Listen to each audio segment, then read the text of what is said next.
Welcome back to Beyond the Fine Print, where we uncover the human stories behind compliance, risk, regulation, and responsible innovation.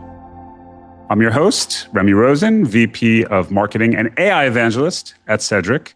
And today we have a special episode. We're going to focus all on talent and career. The compliance profession is in the middle of a major identity shift, and what was once viewed primarily as regulatory control is rapidly becoming something broader. Part strategist, technologist, part business advisor, and increasingly part translator between innovation and risk.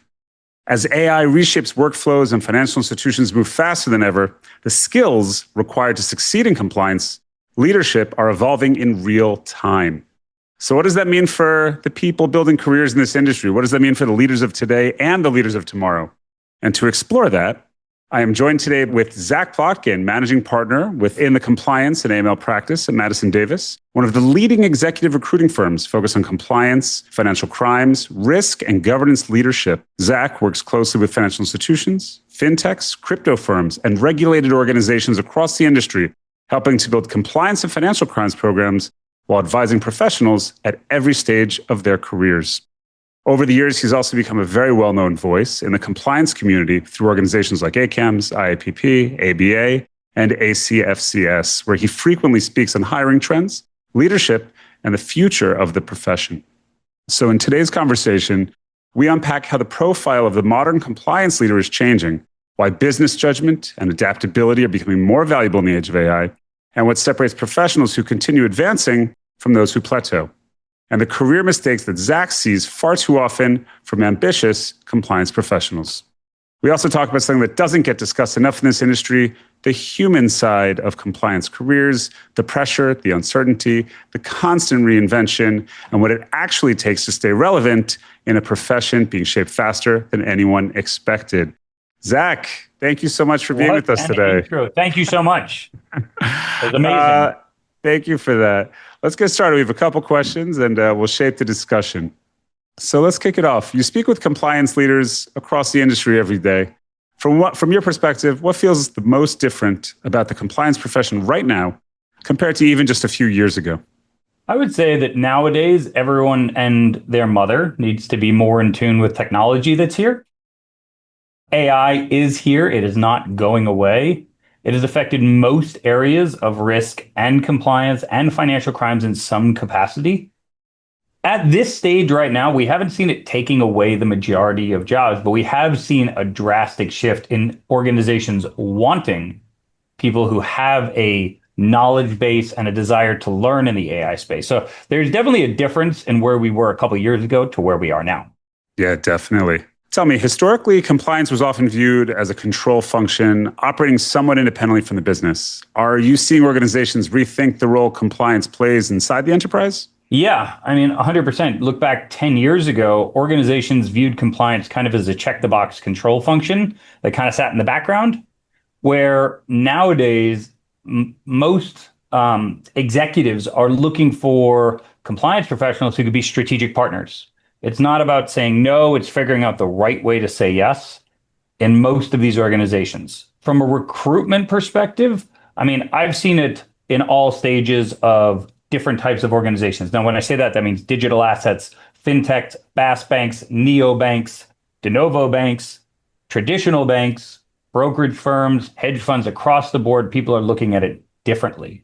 I'd say a few years ago, many firms would prioritize candidates who have like a highly regulated background or maybe were more of a policy expert, where today I believe they need that expertise, but they also want people who can influence business leaders, who understand basic products and revenue strategies.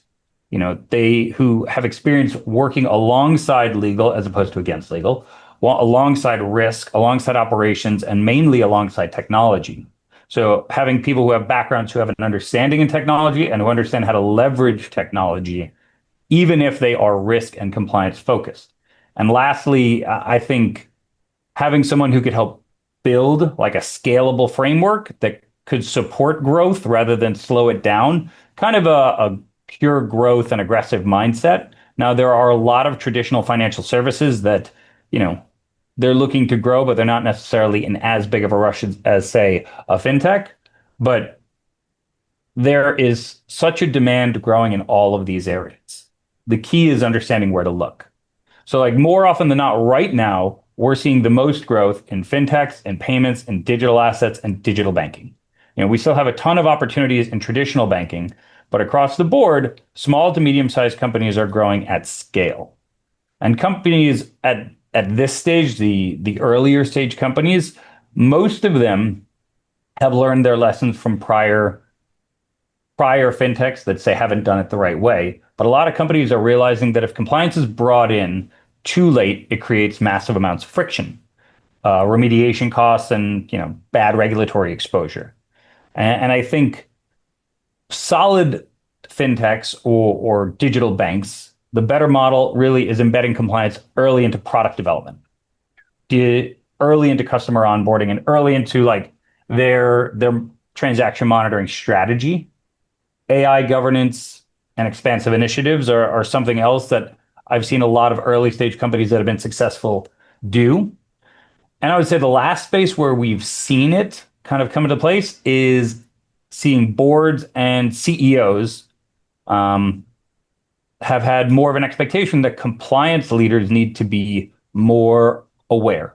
You know, the modern compliance officer isn't necessarily just explaining regulation like they say were 10 years ago. They are guiding and giving people advice on where to go in the next step. So I think where we are right now is only an exciting time. Yeah, no, let's unpack that a little bit. What are some of the things that they're looking for today that firms are actively seeking besides obviously technical expertise and regulatory knowledge? So I would say, like I said it before, I definitely listed a couple things, but I'd say the most is having someone that understands how to work with your different business partners, how to work with tech, how to work with operations, and how to influence above. More often, what I tend to do with executives is people are really, really smart in their field, way smarter than me. I am not a compliance professional. I'm not a risk professional. I do not pretend to be. I understand how to talk up to people and understand how to sell how a structure should look. Because ultimately, I talk to a lot of CROs and CCOs on what a structure should look like from a staffing perspective and what other organizations are doing who have been successful versus not successful. Yeah, definitely. So let's talk a little bit more about, the skill set of the compliance leader. And, this definitely impacts my life and my team building. AI is changing everything. You used to have to be such a specialist in every facet, not only of compliance, but almost every advanced role. Today, you could look up so many small, intricate things with AI that perhaps maybe generalist is more important than being a super regulatory specialist. What are you seeing in compliance, generalist versus specialist with roles? I think it depends on the type of organization. If you go to say like a Wells Fargo where they have thousands upon thousands of people that work in departments, or maybe not thousands, hundreds of people that work in departments versus going to a very early stage company, you really have to understand who you're talking to in the market there. But like we were a very early vendor for Coinbase, kind of when they just started, a high risk entity that didn't really understand what they needed. What they really asked us to do was to go find someone that felt comfortable operating in the gray. There's not one way to do it. There's not another way to do it, but you have to be open to risk. These people needed to be open to working with a product team. They had to have an understanding of balancing regulatory expectations with business objectives without consistently saying no. Again, it's not about saying no, it's figuring out the right way to say yes. So in today's age, people are looking for a broader skill set in most fintech, digital asset, BaaS bank, fintech bank, or neobank type organizations. Same thing with small to mid-size. I'm saying 500 million AUM to usually like 25 billion AUM. They need someone who can have a diverse background that can kind of jump from place to place. You go larger than that, people are looking for more specialized skill sets. Yeah, that definitely makes sense. Let's talk about jumping from place to place. You get exposed to a lot of compliance professionals. Who is accelerating in their careers and who is plateauing? Well, what separates the wheat from the chaff? What advice can you give? So there's a couple different pieces of advice that I can give. I think the people who are excelling are the ones who naturally show initiative and want to grow with times. There's always been a certain way of doing things, and I think just slightly changing it is what's happening over the grand scheme of time. And when I say that, like factor in AI, factor in analytics, the questions and problems are still the same, but how we go about solving them is just a little different. But really, I'd say the biggest people who are optimizing their experiences are people who have understand how to work with analytics, understand how to understand operational scalability, understand like how to deal with the customer experience and emerging technologies like AI itself and how it implements into product. Yeah, it's definitely a newer skill set for a compliance person that's typically, hiding in their compliance realm, and now they have to interface with all the different departments. It's a skill that I think a lot of compliance professionals need to move more into. So let's talk about the flip side of that. From all your visibility into hiring conversations and career moves, what are some mistakes that even ambitious compliance leaders make when they're trying to grow their careers? Any pitfalls you've seen? The biggest pitfall I've seen is that you have an extremely strong employee who has a very good knowledge base of things, but they undervalue the basics of networking. A lot of people still believe that if you just work really, really hard and put your head down, career advancement will naturally come. I think in today's age, it can come, but it's much harder to do that. I think there is a drastic, not shift, but I think it's drastically important that you have to value networking, value collaborating and communicating with your peers, whether it's at your institution or at another institution, to understand what's there. I would say a true statistic is 93% of people in this specific industry get their job through referral, whether that's through me, whether that's through their own referral. But the majority of people do not get jobs from just blindly applying. There are still people who do, but it tends to be more of a black hole for organizations. Yeah, that makes sense. Networking, networking, networking. That is the key takeaway from today. So let's talk about networking and maybe some other qualities. We said networking. Are there any other qualities or behaviors that help top compliance leaders really stand out when you're interviewing them or placing them? Things that might not even show up on a resume, aside from a solid network. Yes, networking, networking, networking. I'll always say that. When I talk to people to assess talent, a lot of it is talking about their background, how they came up, what they went through within their career, to understand if they actually went through not necessarily hardships, but challenges, how they overcame them, and kind of the problems that they run into. It's also interesting to understand the type of compliance professional that you're working with. There are 4 types that I can assess from. There are builders, there are fixers, there are maintainers, and a rare group of people called closers that like to close organizations after, say, they've gone bankrupt or they failed. There aren't too many in that category. I would say 95% of them are in builders and fixers. Now, some people do consider themselves one and the same. I think when an organization is looking for a specific type of skill set, again, a fintech versus a traditional bank is going to be different.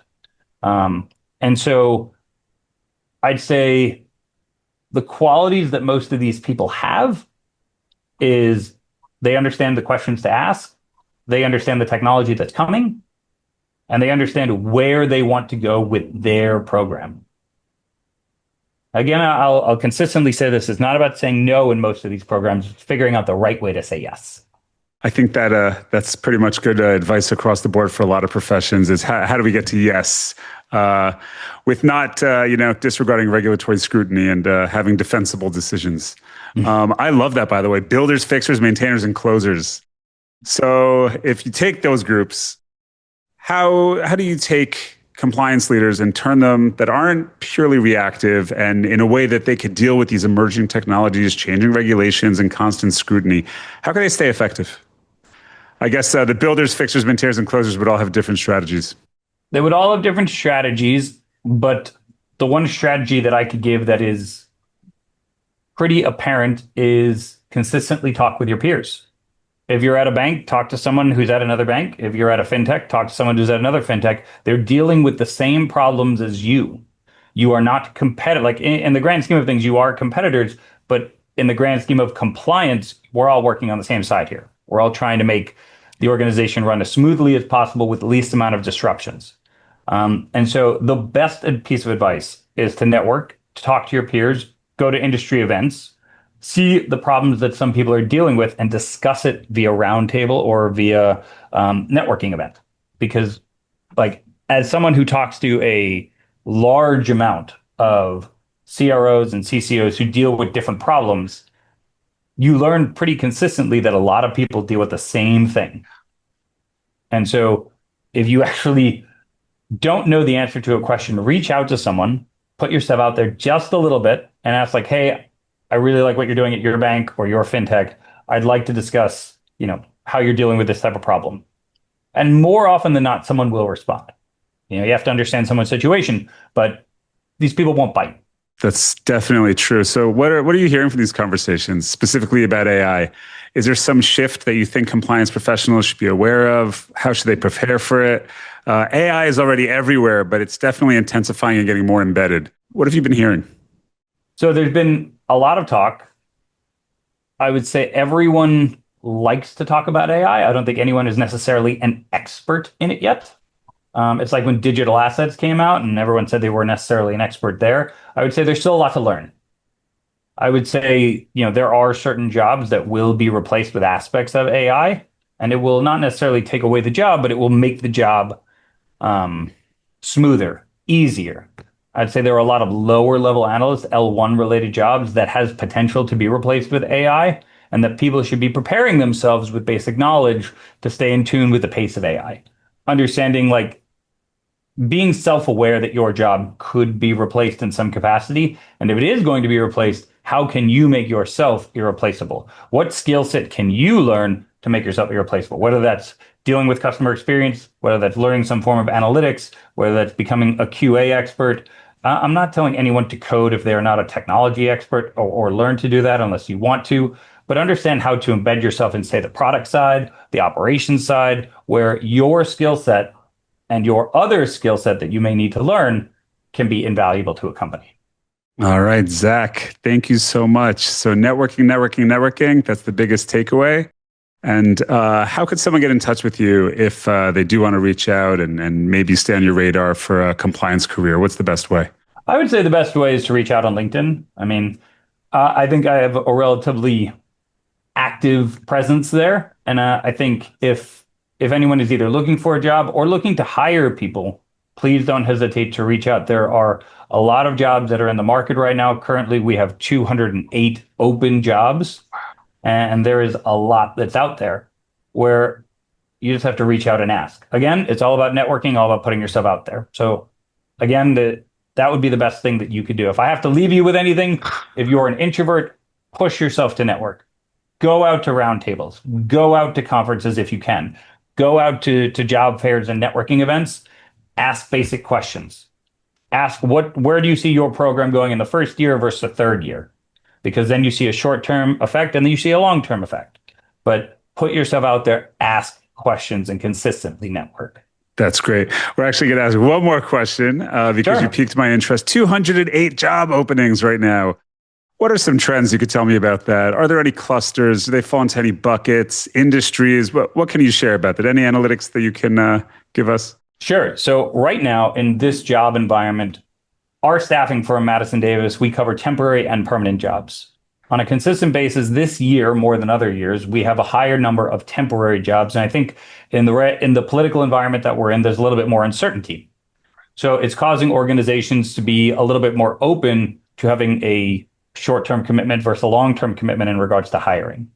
Now that's 3 to 6 months or 6 to 9 months versus a full-time job.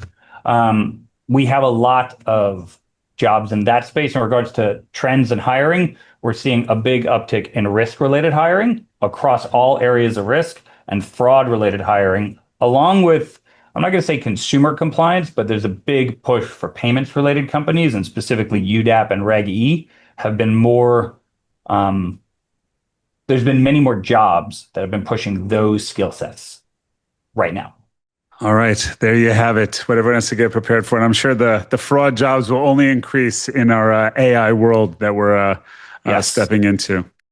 Zach, thank you so much for your time. And everyone, please do follow Zach on LinkedIn and reach out and stay tuned for the next episode.